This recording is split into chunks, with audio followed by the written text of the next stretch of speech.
Ano Ang breathable oxygen is always clean. Mao kini ang characteristics sa breathable oxygen. First, it is always clean. Second, it is colorless.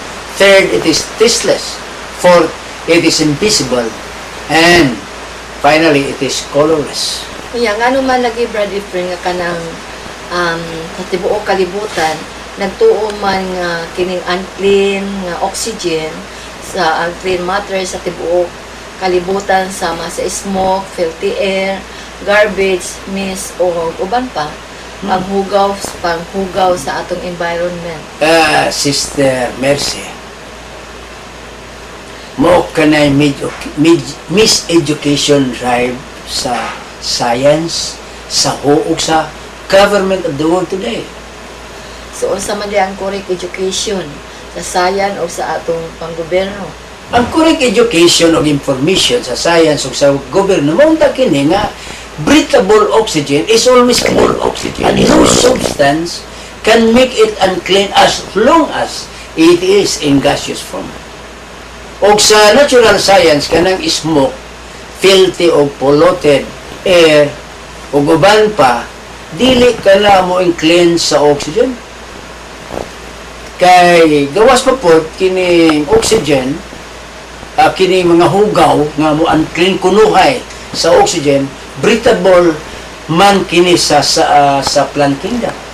Kung ang gaseous oxygen in the air, dili maka-unclean by any substance or unclean do na by oxygen from the subjective to polluted and unclean matters? Aduna, Sister Mercy, kanang liquid form, kanang tubig ba? Kanang H2O, ma-unclean ka na. Ha? Kana sa solid form sama sa ice, ma-unclean gihapon ka na sa mga hugaw, mga butang din sa environment. Yung ano man lagi brand nga kanang gaseous oxygen, dili ma-unclean. Kanang gaseous oxygen, dili gyud ka na ma-unclean kay kung doon na dunay mixture or compound, dili na breathable.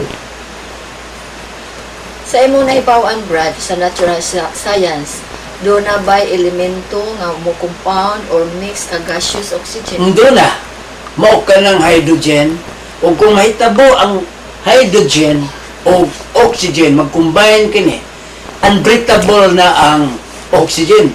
Kay mahimo na o ang resulta niya tubig o malumos ang lang sa tubig. So kaning gaseous oxygen is a breath of life. Posible ba Brad nga kini makamatay? Possible sad nga kining breath of life mahimo sa ding makamatay. Kay oxygen raman ang mosulod sa lungs, busa oxygen ra sad ang makasakit ug makaparespiratory ailments sama sa hubak, bronchitis, pulmon, lung cancer, leading to death later on. Kana makamatay na siya. Kanang queer kay ng imong tubag Brad Efren, di ba? According to medical research and findings, ang cause ni ini mga respiratory ailments maunang mga pollution, filthy air, garbage, smoke emission ug uban paabo sa dunay pinaingon nga clear air laws and anti-smoking laws, car emission law, and incinerators law. Sorry kaayo kana sa science ug sa mga gobyerno sa tibuok kalibutan, Sister Mercy. None of the above katong imong gipangihanan mo cause og respiratory ailments. Kanang ngano man o di ba dangerous sila sa lungs? Unta, dangerous sila sa lungs, pero ang lungs lagi dili bulok o dili masayop sama sa utok sa tao. Ang oxygen lagi mo sulod ug wa na line o kining respiratory system dunay function nga just exist